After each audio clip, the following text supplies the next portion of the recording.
movimiento que encabezó Emiliano Zapata desafortunadamente no contaba con una organización política ni mucho menos militar, lo cual solo se sostenía del pueblo, lo cual desafortunadamente ellos no tenían una disciplina militar y todos ya sabían cuáles eran sus debilidades, lo cual el gobernador Carranza ya sabía cuáles eran sus puntos débiles y pues lo que hizo fue aprovecharse. Emiliano Zapata seguía pie de lucha, podía repercutir al gobierno de Carranza. Como plan se preparó para acabar con el plan Altila del Sur, lo que encabezaba que ellos dos se unieron, que eran Jesús Guajardo y Pablo González, que fingieron su enemistad para acabar con Emiliano Zapata. Entonces Jesús Guajardo fue el que le dijo a Emiliano Zapata que se uniera a su ejército. Emiliano Zapata, al entrar con su escolta, igual se encontraba entre ellos, fue asesinado el 10 de abril de 1910. Eso es todo, hasta aquí mi reportaje. Terminamos con Marco Rodríguez, vamos al estudio con Ismael Cobo. Buenas tardes, yo voy a hablar sobre la muerte de Venustiano Carranza. Carranza traspasó su gobierno a Veracruz, en el estado de Veracruz, y en mayo de 1920 sale de la capital con 60 trenes, con los cuales llevaba al gabinete, a soldados, a empleados, a políticos encarcelados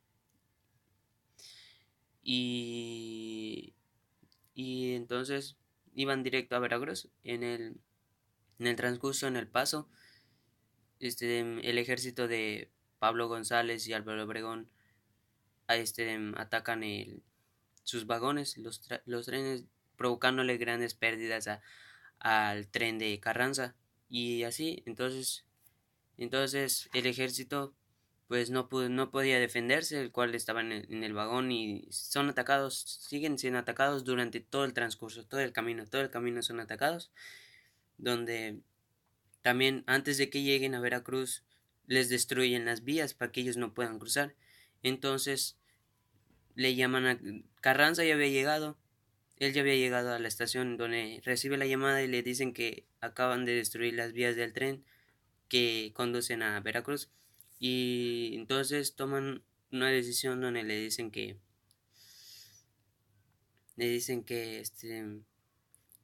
tome la ruta de Puebla, y entonces se van tomando la ruta de Puebla, cruzan por varios lados, por varias zonas, y así logran llegar a Veracruz.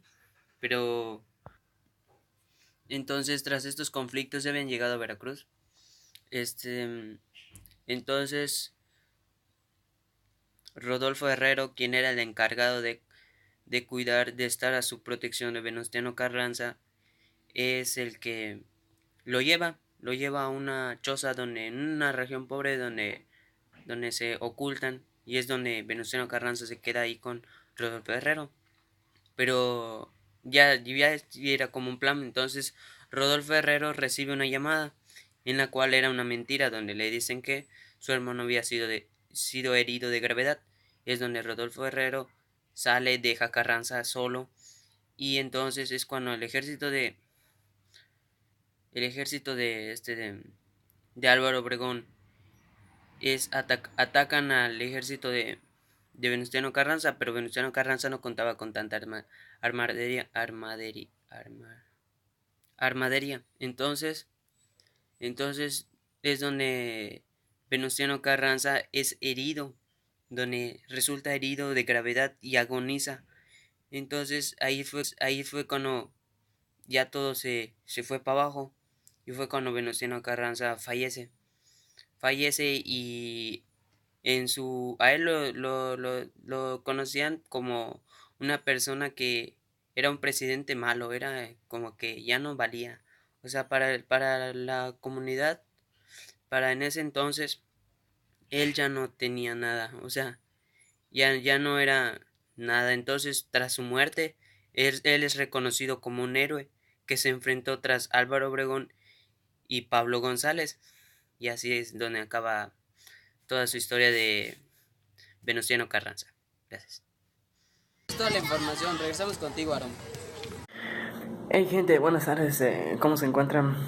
Me parece perfecto. Yo soy Aarón, con ustedes, su servidor. Yo vengo a hablar sobre el plan de Agua Prieta de Adolfo de la Huerta. ¿En qué consistía o qué fue o qué pasó? Voy a resumírselos un poco. Carranza pensaba que la persona a la que sucedería debía ser un personaje civil, o sea, debía ser una persona que tenía que ver con tenía que estar relacionado con varias personas, que no fuera militar, que específicamente sepa el trabajo y que no tenga nada que ver con la guerra, los militares, armas, como la gran mayoría pensaba, porque pues obviamente todos pensaban así, no solo Carranza. Y pues por esa razón decidió apoyar la candidatura del ingeniero Ignacio, pero no a su fiel amigo Álvaro Obregón, y eso fue raro, un golpe duro, pero que se había convertido en su brazo derecho en lucha contra Huerta, que obviamente había sido Álvaro Obregón, y al no apoyarlo pues fue incómodo. Pero pues supongo que no tuvo nada que ver, o sea, no fue en contra. Ahí es donde el plan, que la historia conoce como Agua Prieta, desconocía a Carranza y exhortaba a los jefes militares a dar un golpe de estado. Vamos a hablar un poquito sobre Adolfo de la Huerta. Adolfo de la Huerta Márcor, pues nació y vivió su juventud en Sonora. A los 15 años se fue a vivir a la Ciudad de México, ya saben, ¿no? Ingresó a la Escuela Nacional Preparatoria, donde estudió contabilidad y canto.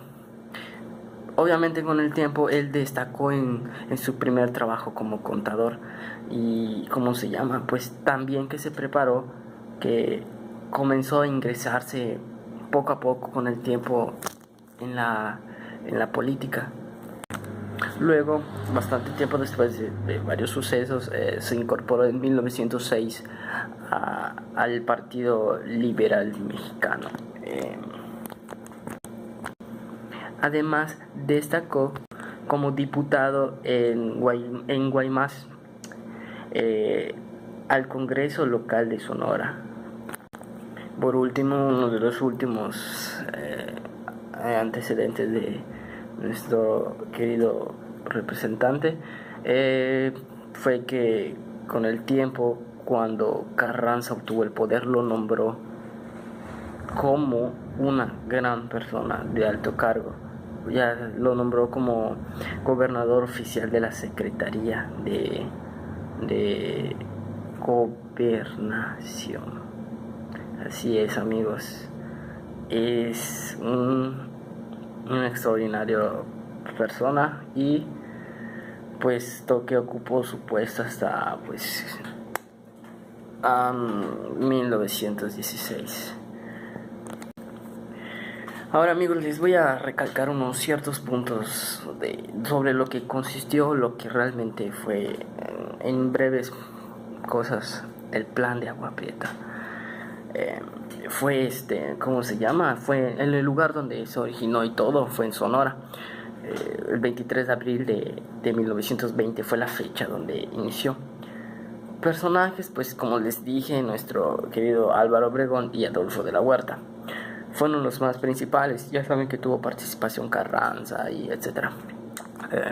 Unos puntos principales que pues me gustaría detallar, ¿no?, en esta historia o este suceso histórico que pasó, era que pues se desconoce el gobierno de Venustiano Carranza, o sea, se desconoce literal de plano. Se nombra Adolfo de la Huerta jefe del Ejército Liberal Constitucionalista. Es un cargo muy muy grande, pero pues con el tiempo él lo pudo lograr, así que ánimo.